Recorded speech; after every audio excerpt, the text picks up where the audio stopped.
agradecemos, estamos expressando aqui a nossa gratidão a toda essa espiritualidade, porque nós sabemos que cada grupo tem ali os seus protetores, né? E o Caminho da Luz de Botucatu também o tem. Olha, é muito bom participar dos encontros em torno do Evangelho de Jesus. São energias que nutrem nossas almas. São reuniões, e eu tenho certeza que vocês já me ouviram falar, mas nós estamos sempre repetindo. São reuniões que mais se assemelham a um banquete, a uma festa, mas um banquete espiritual, cuja mesa muito bem preparada, com os alimentos que nos foram doados pelo maior de todos os despenseiros que já tivemos conhecimento, Jesus. Alimentos representados nas lições imortais narradas pelos seus evangelistas Mateus, Marcos, Lucas e João. Então, meus amigos, queridos amigos que estão nos assistindo, hoje é o nosso momento, nosso augusto momento de refletirmos profundamente sobre a mensagem de Jesus.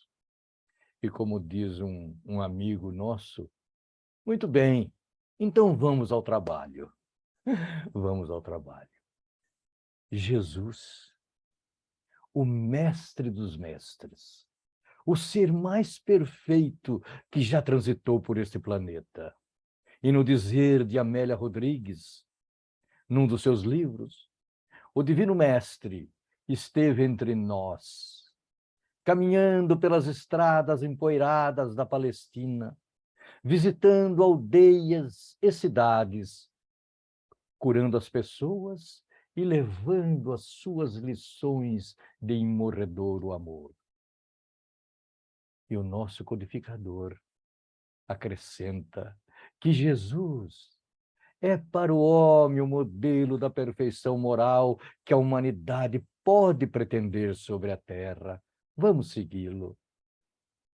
E estudando o seu evangelho, estudando as suas lições, tomamos ciência de como ele nos amou e continua nos amando, porque o seu evangelho é um roteiro de amor, é um indicador de caracteres luminosos de como nos tornar perfeitos, possibilitando a construção de uma moral por demais sólida, uma moral que não se abala com as intempéries da existência. O poeta Fagundes Varela, gosto muito deste poeta, nos premia com o seu poema Sermão do Monte. E num determinado trecho lá ele diz assim: quem de mim se aproxima e atento escuta as palavras que brotam dos meus lábios, quem, depois de as ouvi-las, seguro as guarda e as põe por obra no lidar da vida, é semelhante ao varão prudente e sábio que nas cavas de rígido penedo prende da casa os alicerces fortes. Quando as chuvas caírem, os rios transbordarem e os ventos soprarem, batendo com ímpeto contra aquela casa, nada terá que temer. Triste daquele que os ouvidos cerram às profundas verdades que eu professo. Qual insensato, em terra levadiça, terá posto os fundamentos da sua casa. E as mesmas intempéries anteriores, minha gente, estão presentes aqui. quando as chuvas caírem, quando os rios transbordarem, quando os ventos soprarem, batendo com ímpeto contra aquela casa, ela desabará, sendo grande a sua ruína. Observaram? Observaram qual é a condição para resistir às intempéries da existência? Que a nossa casa seja edificada sobre a rocha viva do Evangelho. Somente assim, com coragem, com resignação, passaremos pelas nossas provas. Nesse sermão, o do monte, Jesus abordou todas as nuances de luz que propiciam às criaturas caminharem rumo à perfeição. Uma dessas lições luminosas é a que iremos estudar nessa inovidável manhã. Que a vossa mão esquerda não saiba o que dá a vossa mão direita. Fazer o bem sem ostentação. Podemos encontrá-la nas páginas do capítulo 13 do nosso Evangelho. E Mateus assim anotou as palavras de Jesus. Tomai cuidado de não fazer as vossas boas obras diante dos homens, com o fim de ser desvistos por eles. Doutra sorte, não recebereis a recompensa de vosso Pai que está nos céus. Tu, porém, ao dares a esmola, ignore a tua esquerda o que faz a tua direita, para que a tua esmola fique em secreto, e teu Pai que vê em secreto te recompensará. Muito bem. Na lição, ficou claro que Jesus nos convida a fazer o bem sem ostentação, sem publicidade, esclarecendo que o nosso mérito está em se praticar a caridade sem aguardar a aprovação dos homens. A passagem da viúva lançando a sua oferta no gasofilácio na entrada do templo de Jerusalém é muito oportuna. Enquanto vários ricos viravam os seus cofres, fazendo muito ruídos, chamando atenção para as suas ofertas, ela, muito humilde, depositou discretamente 2 pequenas moedas. E quais foram as palavras de Jesus para os seus discípulos? Em verdade vos digo que esta viúva, pobre, depositou mais do que todos os outros ofertantes. Meus irmãos, na prática da beneficência, na prática da caridade, são preciso renunciar à satisfação das vanglórias na terra, jamais estabelecer qualquer tipo de comércio ou barganha com Deus. A situação, a gente verifica ali nas entrelinhas, que a situação é tão séria, mas tão séria, que Jesus afirma que nem mesmo a mão esquerda deve saber o que faz a direita. Pois a caridade deve ser revestida de muito cuidado, de uma discrição, de uma empatia, de não fazer aumentar o sofrimento daquele necessitado. E o conceito de caridade, graças a Deus,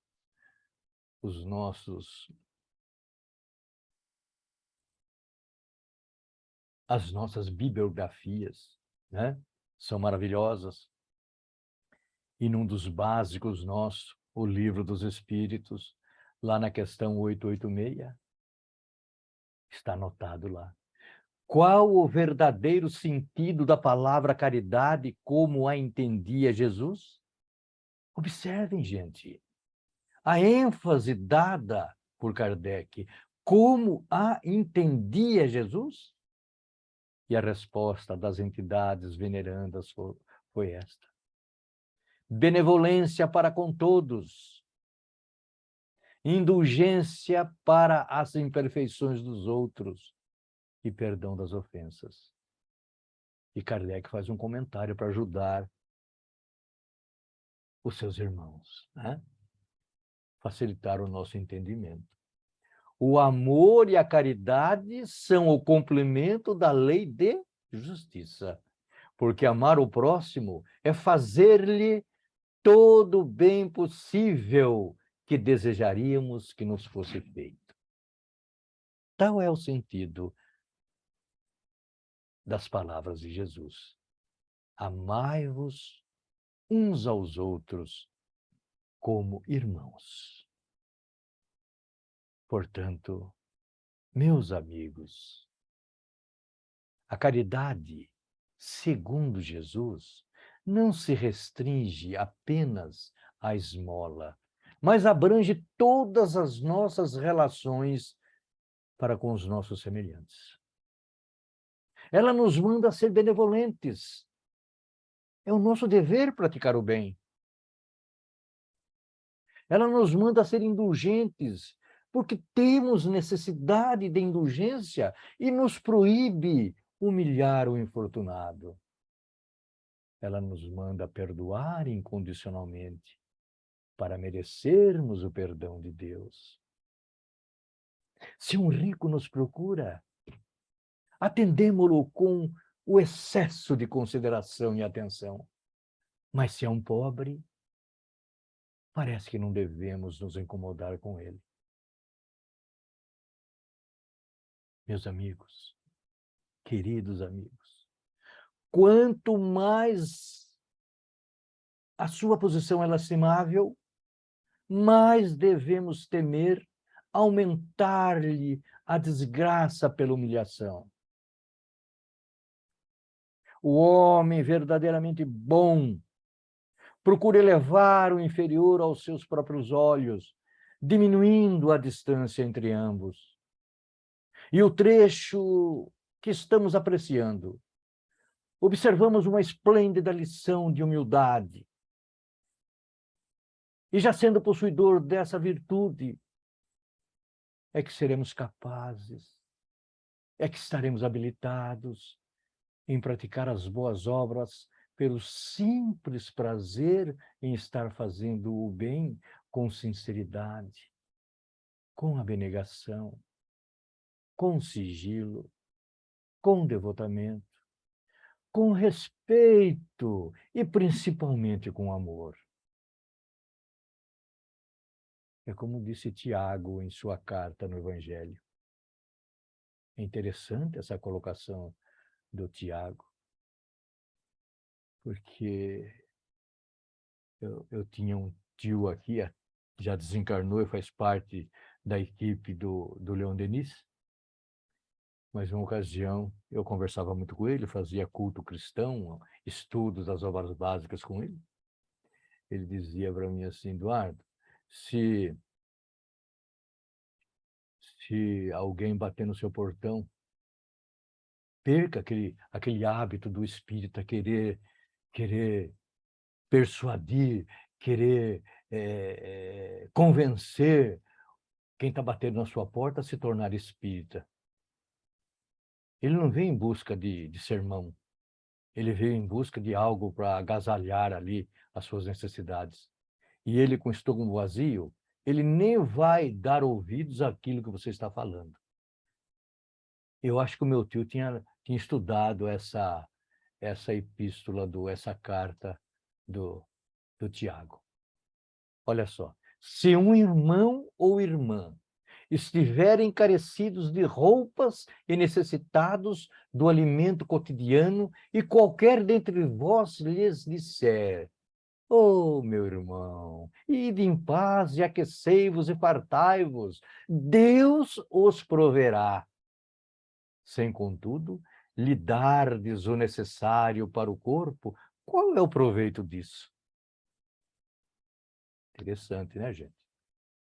Nesse sentido, meus irmãos, eu penso assim: Vocês acham que Deus iria atender nossos pedidos? Deus nos proverá. Vocês acham? Eu cá tenho minhas dúvidas. Porque sabe o porquê? Porque é da sua lei sábia e imutável, que o homem ajude o próprio homem. É lei de Deus. Entenderam?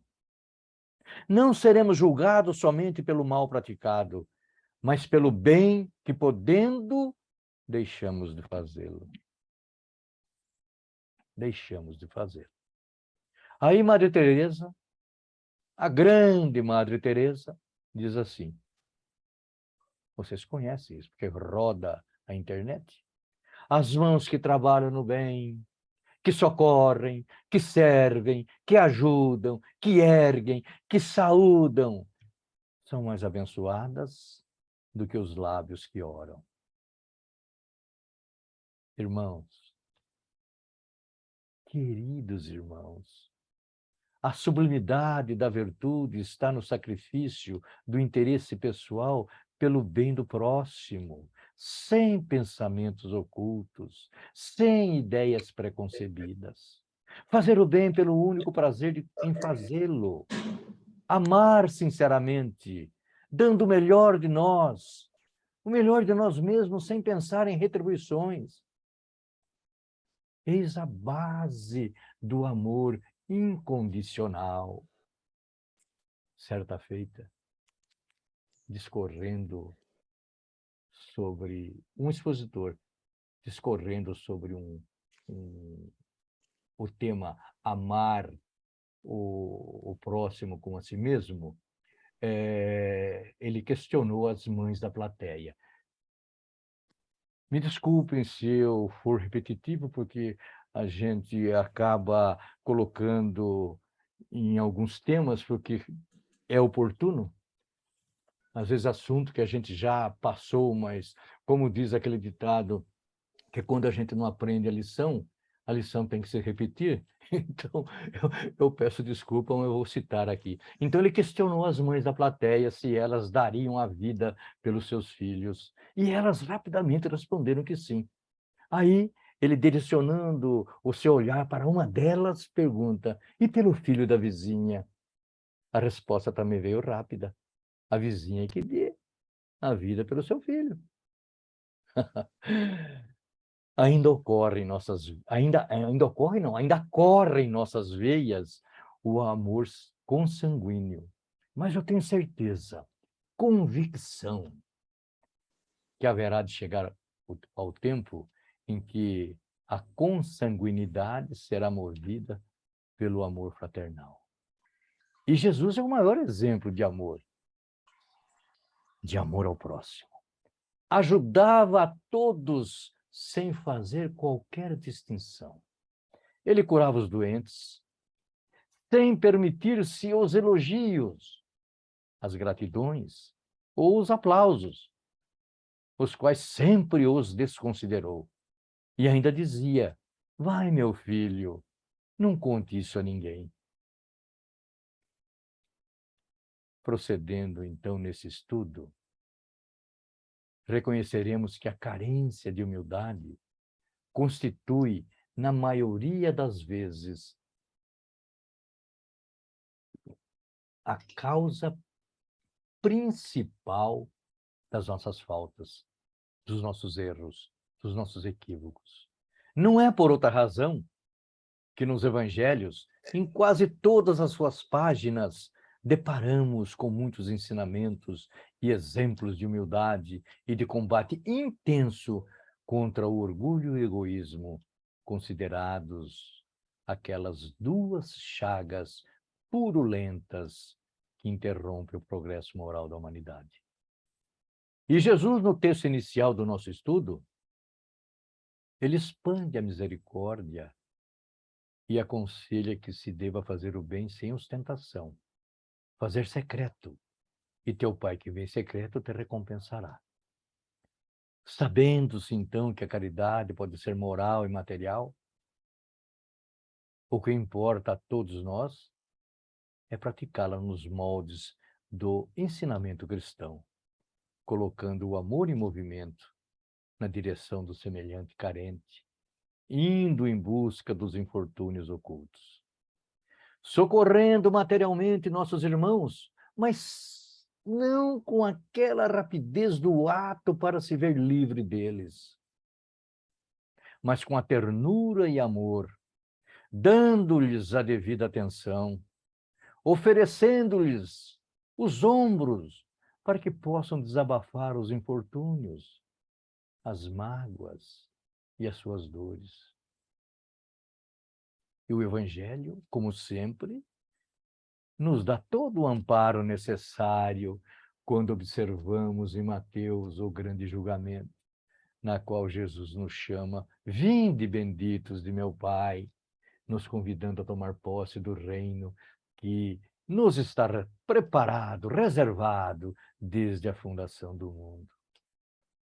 Mas em seguida ele nos dá as coordenadas e informa as condições para aquela posse. Porque tive fome, tive sede, era forasteiro, estava nu, enfermo e preso, e vocês me atenderam. Então nós perguntaremos: Senhor, Senhor, quando é que te vimos com fome, com sede, forasteiro, nu, enfermo e preso, e te assistimos? E ele responderá: em verdade, vos afirmo que sempre que o fizestes a um desses meus pequeninos irmãos, a mim o fizeste. Portanto, meus caros amigos e irmãos, nós deparamos na mensagem do Cristo a condição fundamental para a posse do reino conforme ele está no conhecimento e prática dos seus ensinamentos, sendo bons e praticando incondicionalmente o bem. É exercitar a caridade nas suas duas modalidades, material e moral. Se não, vejamos. O que é saciar a fome, a sede, recolher o forasteiro, vestir o nu? Caridade material. Visitar o doente e o preso? Caridade moral. Mas, meus irmãos, dizem que a caridade moral é a mais difícil de se praticar. Não tenho dúvidas disso. Mas ela não se restringe apenas em visitar doentes e presos. É muito mais ampla. É um exercício contínuo de bom viver em nossos interrelacionamentos. São as gentilezas em gestos e palavras. São as palavras consoladoras. São as preces intercessoras. É o perdão ilimitado conforme a matemática divina, 70 vezes 7 vezes. É um abraço fraterno. É um sorriso. É uma consideração.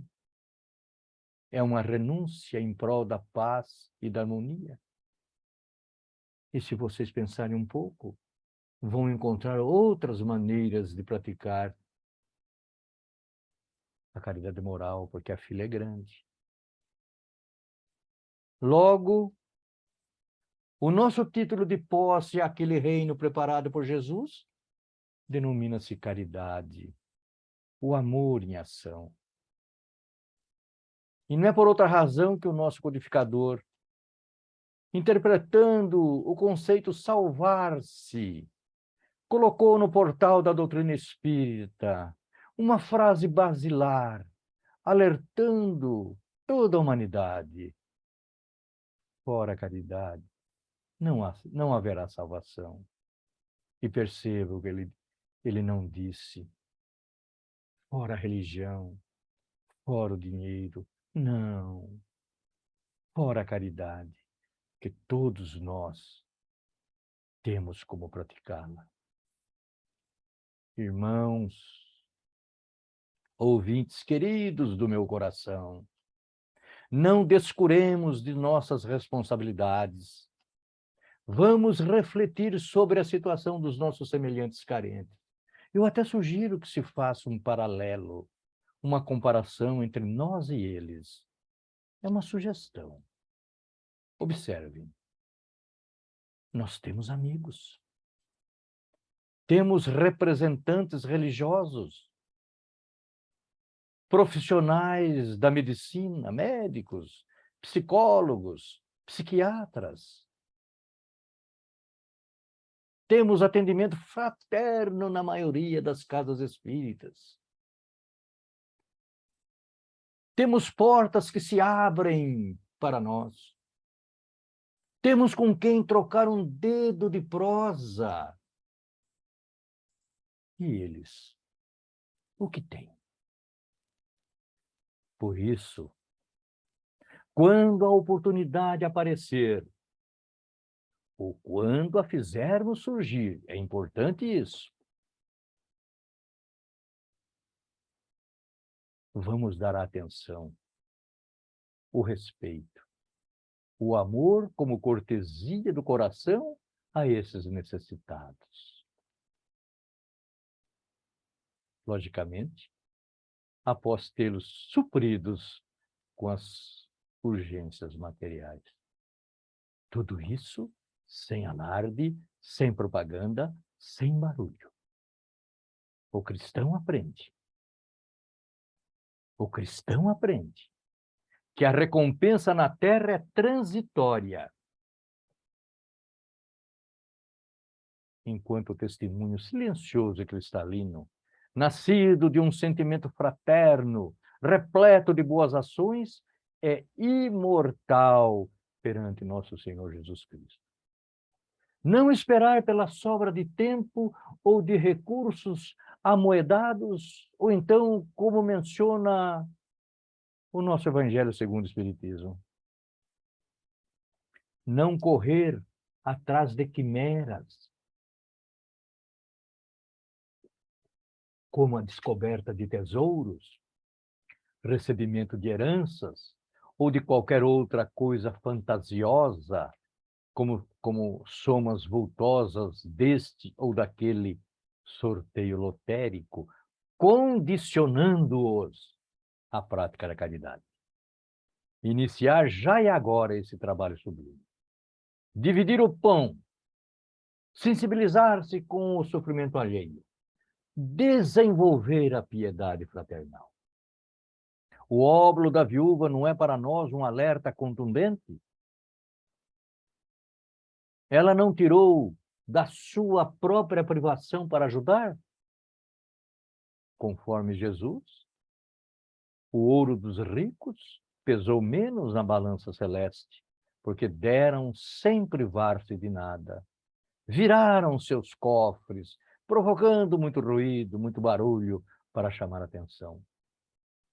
Se estivermos bem intencionados, minha gente, saberemos que não é somente com o ouro que podemos enxugar as lágrimas e não devemos ficar alheios ou inativos ou frustrados por não possuirmos.